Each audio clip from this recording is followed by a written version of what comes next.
Check it out. Don't do your wrist like this. You had it pointing in like that. Make it more flat. You rest your arm here because you need to do palm muting. I don't know if you know what that is. Rest the fat of your hand right there on the strings a little bit so it gets that deadened sound. And you let up.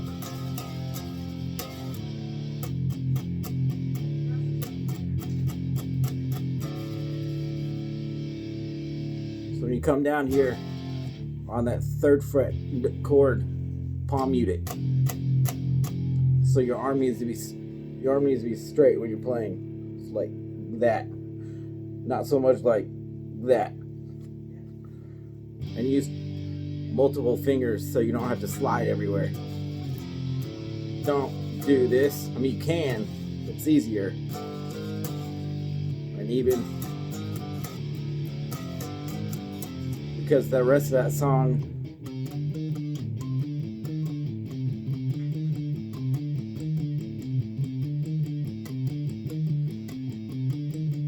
that's palm muted too.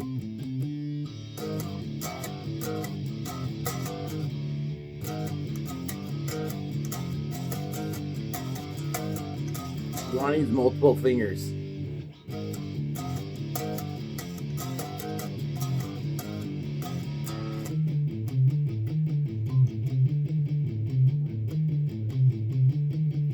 And you see my hand right here. I'm resting my hand on the strings. Like the fat of your hand for here is like resting on there. So it's open and then muted. This part, it's just on the A string. But you're muting it.